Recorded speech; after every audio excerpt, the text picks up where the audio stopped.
Hey folks, and welcome back to the channel. So there is a chain upgrade going on. Realistically, that's why I'm getting this video out there, just to more or less cover the situation, how it's going to go down, what to expect, why this is all happening kind of thing. You might know, you might not know. That's the idea of doing these kind of videos, to just keep you in the loop as best as I can. So without going too deeply into it, if you don't know about the dynamic commission module, go and look at a few videos back. I'll try leave a link to it at the end of this video for you.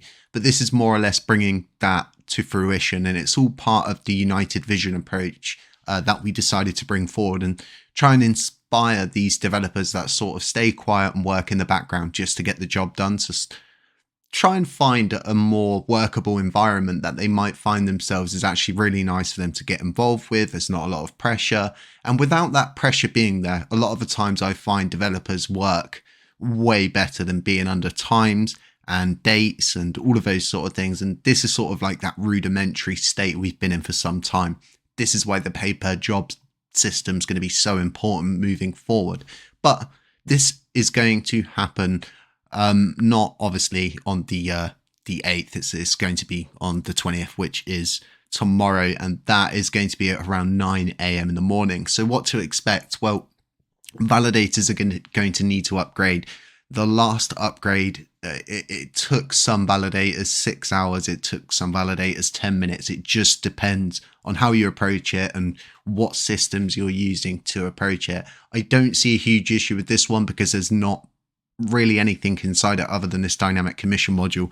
Normally these upgrades pertain to a substantial amount of work where the chain just doesn't need a substantial amount of work. It needs very, very delicate and very directive tweaks doing to it in order to fix the system, considering we're working on a system that has logic from a coin that had a very, very small supply in comparison to the supply we have now. So you can sort of see all of the issues and the conflicts and different things like that. But it's my belief that we just need to tweak the system, and we need to sort of lay out a route as to where we believe we can take this chain to, what's within our grasp, and how to best use our environment around us. Kind of like what we've done with all nodes as a chain.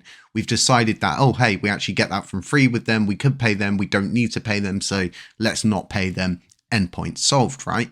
And that's all going back to this United Vision approach. And I think right now, if you can't really see what's going on, you just need to look at this and then come and look just on the governance section of Commonwealth. And you can simply see this whole United Vision is being played out, even down to reward share tweaks and fixing the burn tax. Now, the burn tax logic is all there. It's concept. It's not something that's just an idea. It's actually a concept. You can go and look at it. I'll leave links to it in the description of this video. But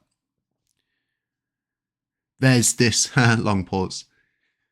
There's this rumor, and it's playing into a certain group's narrative of, as we know, as to, oh, you know, they've driven all the developers away, no one's working and no one's doing this, there's no development going on. Well, that's just a total lie. And you can clearly see from this screen that there is a lot going on. And we are following out the United Vision. And ultimately, right, anybody could have picked up anything they liked from that United Vision. But the biggest difference is the only people you saw pick up stuff from that was people like Hexagon. Did they implement it for the chain? No, of course they didn't. They implemented it for their third-party system, which they're now using in the broader cosmos. So you can sort of see the issues there, right? Now, for me, it's all about now streamlining development specifically for the chain and understanding that there are developers that are coming forward and there are developers that want to work. And this is sort of the idea of getting to this paid per job system, because this is really going to correct a lot of issues we have, right?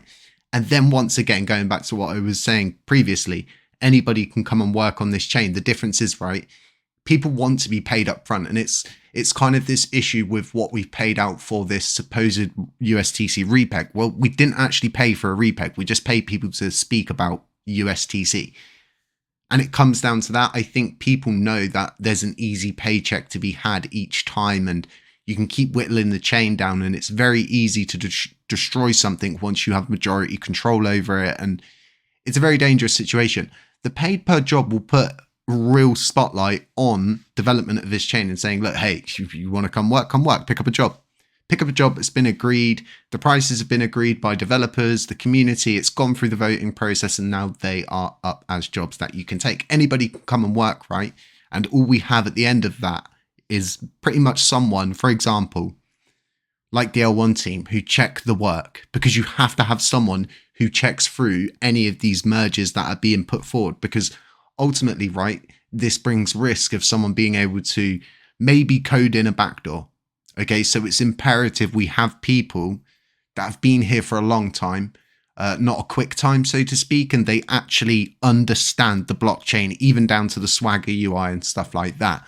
But there's a lot of stuff going on behind the scenes. Like I was saying, it's not easy getting everybody to just sort of come together. And when you bring a united vision like this forward and you're really pushing on it and you're doing stuff, and you attract really, really good minds that are very like-minded to yourself. And I felt like once we started rolling this ball, it was something where people were like, hey, this is actually looking really good. You know, these are really great ideas. They're obtainable. They're achievable. We can do it. We can make all these tweaks. And these are actually really good ideas. And that's nice to meet people that are like that.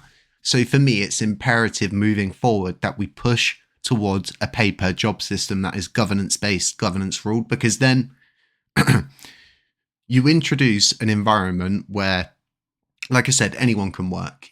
Anyone on this chain at that point can come and work, but what we're not going to be having is paying a team 3 months worth of money, right? And then expecting them to do things without sort of betraying the chain and going off course. And no, it just removes all of it, right? And instead, you have a very streamlined development where they have a task.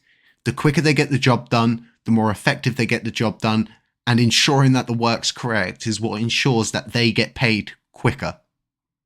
And that's how life works, right? If you're going to build a house, you don't pay the builder before, right? At most, you give them a 10% down payment. At most, right? But you don't pay for all of it. Life doesn't work like that. Our chain shouldn't work like that. And guess what? It's not going to continue to work like that. With people like myself around, people like Frag around, who's picked up this dynamic commission module, excuse me, and developed to get this into place and all of these different things. Sorry for coughing. I'm so sick at the moment. Working so much, struggling to get YouTube content out for you. Oh, it's such a palaver. But with all of this, what we've just covered, right? How do you now feel about the chain? Because how I feel is there's a lot of development going on. There's a lot of unified minds behind the scenes that are just working away, chipping at things and doing things. And I think it's hard for you, especially externally, right? If you're not even involved with the chain and you look into it as to, I might get involved in this coin. Well, you don't really know who's leading the pack. You don't really know who's in charge of development. It's very confusing. It's a looking glass full of chaos, and that's starting to dissolve. Things are starting to become more apparent. We've been around for a while now.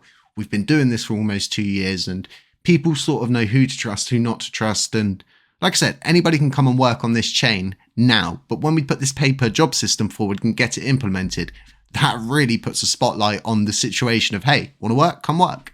Here's a job, pick it up, do it right, and you're going to get paid, aren't you? There you go. Tickety-boo.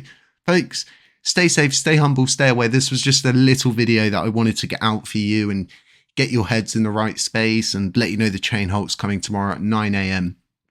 So don't fret and don't panic when you can't access apps and certain things like that. It'll all come online in due course, and we'll keep you up to date. I will catch you in the next one.